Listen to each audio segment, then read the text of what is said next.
Oh, hey, welcome to Storebrand Comics, the Storebrand cartoon show. I guess you already saw what we're talking about. Today we're talking about Ringing Bell. I need to see a haircutist. Next Saturday. Next Saturday. They open up this week. So, the haircutist come. If you can hear anything weird in the background, our dog's been making weird noises. She keeps chewing on herself and wheezing really loudly. It's awesome. So, anyway, Ringing Bell. I wanted to watch this one because it's a classic piece of anime literature. Super classic. It's from 1978, I believe. And it's kind of Japanese Bambi. And you can tell because instead of just like accepting that his mother is dead and moving on with his life, this one goes out seeking revenge. So that's kind of. So we have Bambi with sheep. Yeah. So cute little sheep. Oh, it's it was this particular movie was, I believe, at least produced by Sanrio, which is the same company that is responsible for Hello Kitty, and more recently, Agretzko, for anyone who's watched that show. I love that show, personally. Yeah, so they've got a really eclectic, bunch of characters, tonally. Yeah, it's definitely 70s cartoon-esque. Watching it was like each new piece, it was like, oh, this is reminiscent of Bambi. Oh, this is kind of reminiscent of Lion King, when he takes off and leaves his home because he feels guilty and goes, but see, instead of going to find just, running out to die and happily meeting some friends, he goes out searching for the wolf that killed his mom. Yeah, I guess we should probably give a little bit of plot explanation before we get into too much of what happens. Mm-hmm. What happens is it's about a little sheep named Chirin, who wears a bell around his neck so that his mother can always find him. And then one night a wolf busts into the barn where all the sheep sleep, and Chirin's mother sacrificed herself when the wolf went after him, to basically save his life. So in a fit of passion and rage at his mother's death, he runs off into the wilderness past the fence where the sheep normally stay, to seek the wolf out so that he can basically kill him in revenge. And then what happens is the wolf is too strong for him because he's a lamb. Because he's a wolf and Chirin's a lamb. So what he does is he basically stays with the wolf and tries to act like a wolf and demands that the wolf take him on as an apprentice, and he won't leave until the wolf says yes. And eventually, after witnessing how far Chirin's willing to go to the wolf is impressed. To achieve this, the wolf is like, fine, I'll teach you how to actually survive like a wolf. So Chirin basically grows up with this wolf, grows horns. His body sort of morphs. Yeah, his body, the way his body grows as he gets older isn't the way that a sheep or even a ram normally grows. He's more like because he started out looking like that. Yeah. But by the end of the movie, they don't even have the other form in here. No, they don't. They don't have pictures of the other form on his. That's a disappointment. On the the outside. Yeah, box. Doesn't look anything like he should. He looks like an emo wolf sheep hybrid. Yeah, which is the point, because the point of the story is that his thirst for vengeance and the fact that he allowed his hate to consume him twisted him into something unrecognizable, something that belongs neither to sheep nor to wolf. Okay, sure. The fact that he was willing to go so far and become the thing that he hated the most. It's a metaphor. It's a really deep thinking kids movie. Everything everything made less than 40 years after the bombs dropped from Japan is a metaphor. Yeah. So. So yeah, it's a kind of a heavy movie. It's not. I can't remember. Was this a long one or not? It felt really long. It's 47 minutes. Okay, you felt all 47 minutes. Yeah, you do kind of feel it, but again, it is older. It's a very 70s Mhm. movie. There's more than one music montage in this 47 minutes. As far as, and the music is pretty good. Yeah. As far as like scary factors of it, I mean, I would probably allow 6 and 7-year-old kids to watch something like this. I mean, it is very Bambi-esque. It's no worse, in my opinion, than, you know, The Hunter shooting, or if you're familiar with The Fox and the Hound, which I hated that movie. I like that movie. But it has a lot of those flavors in it as well. So, Yeah. I mean, like, you can let a little kid watch this and they're not going to become scarred by it by any stretch, because the bad is very much, like, recognizably bad, and the good is recognizably good. And, you know, the juxtaposition between the two worlds, you know, the bad is overtaken by the good in the end, but, you know, so it has its story. Well, the thing is, as far as when you say bad being overtaken by good, are you talking about the quality of the film? No. Oh. No, I'm talking about, like, at the end. Oh, like the moral. Yeah, the moral of the story. Well, I'd say the movie ends with a little more moral ambiguity than that. But the wolf that took out his mom, he did Oh, end yeah, up well, doing yeah, away well, with him yeah, when he well, went after the rest of the sheep. I feel like it's okay to spoil this one, because this is one that you watch not because you're actually interested in the story, but because you're interested in viewing it as a piece of art, like a Part of the genre. yeah, like as sort of like a rite of passage, I guess, since it is so old and it is kind of a classic. Mm-hmm.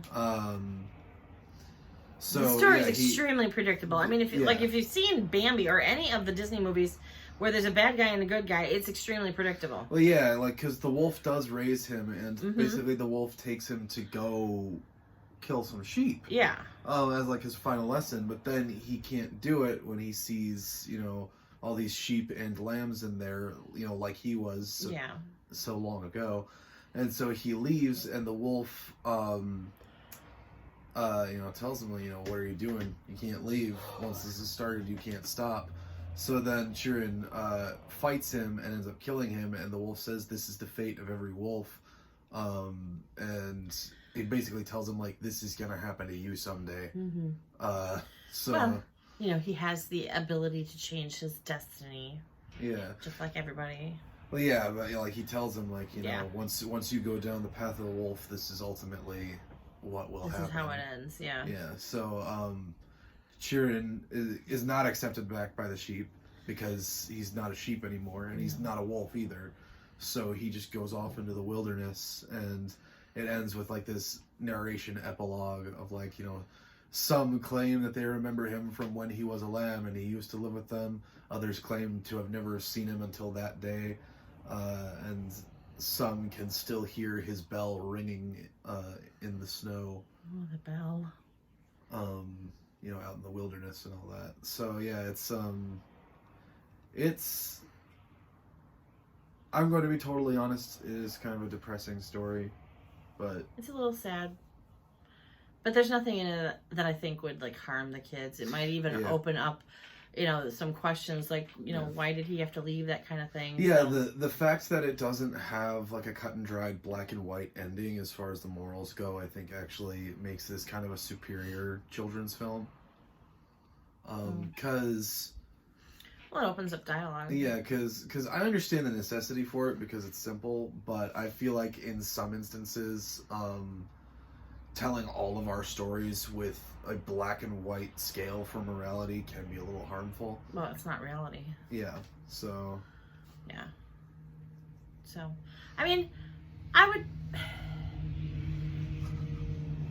Okay, just because it's not my cup of tea, yeah, I'm not gonna say that I wouldn't recommend it. I probably would not pull it off the shelf. You know, if I was picking the movie for the day, But if one of my grandkids walked up to me with this and said, "Here, let's watch this," Let's watch the cute sheep movie. yeah, I would put it in for them. and watch them be traumatized. Depressed. Oh my god! He killed the sheepies! Oh, Why well. did he grow the horns? Why can't he stay with the sheep? Why can't he stay with the sheepies? So, yeah, maybe this is... You gotta trust the maturity of your kids. Is Yeah. what I'm saying. You gotta trust that they will be able to take this movie well. Yeah. That- So maybe above 6 and above, maybe. Because Probably. they seem to be able to just, like, Yeah. grasp the maturity, the emotional maturity a little better at that age. Yeah. So, yeah. It's, as far as animation is concerned, it's adorable. I would say Adorable. it is. I mean, Yeah. those cute, fluffy little sheep and his little ears. Oh my gosh, reminded me of my dog's ears. They were so cute. But it's definitely 70s ish. So I would say, it's got probably a 7 out of 10 for design, and as far as content is concerned, I'm more of like a 5 out of 10. So it's a decent middle of the road movie. Yeah, speaking of design, Mom has an issue with the adult design for Tyrion, but I personally love it. I don't know why I like that design so much. I just Well, it's do. because you like an edgier design, and Yeah. you don't look at it and go, that is not even close to right. Like when But the whole time we're watching it, once he's an adult in the movie, she's like, "That's not anatomically correct. He doesn't even look like a ram, much less a sheep. it was just wrong. There is no animal that grows like that." He was too pointy. I mean, for God's sake, even when they get bigger, if sheep just get big and fat and fluffy, they don't morph into this wolf-shaped thing with horns. Yeah, but that's the metaphor. Yeah, I know. But that didn't swing with me. So, I'm kind of a purist in things. Like, if you're going to make a cute, fluffy little white sheep, you better be a freaking cute, fluffy white adult. He might be edgy looking. He could have some dark eyebrows, some angry eyebrows, snarling all the time. Might be a mean sheep. He could have horns still. Rams have horns. Just not, Horns that point devil forward. point Yeah. forward horns. Like, that was just wrong. Yeah. So. But again, that's the metaphor. Those horns were what served as his fangs. Yes, I know. And his hooves had been sharpened into cloven claws. Anyway. So yeah, that's Ringing Bell. Mm-hmm. I thought it was pretty good. I don't know that this is something that I'm going to watch regularly in my own time. This was definitely something that I really wanted to experience. And that's mostly it. I might watch this one actually in Japanese on my own time, because we watched the English dub here for Because pretty Mom much is doing everything. the Japanese dub. Yeah. Because it's just easier to watch the movie if you just do the dub. So yeah, if you think that this video directed you towards an interesting movie, subscribe to the channel. If you haven't already, that's in order. And we actually don't have a video planned for next week. We have family in town, and it's easier to just not do anything while they're here. Yeah. We'll see you in a week. Yeah. We'll see you in 2 weeks. 2 weeks. But I'll just plan that far ahead anyway. The movie that we're going to be watching is called Long Way North. It's a French one. French, okay. But it's about Russians. The French make movies about whatever they feel like. It's a French anime? No. Well, no, it's not. Just cartoon? It's just it's French. It's a French cartoon about French Russians. cartoon. Okay. The French. A lot of French animation does have an anime style to it, but I don't think this one does. This Okay. one's just. Mm-hmm. So yeah, we will see you in 2 weeks. Sounds good. We can see you.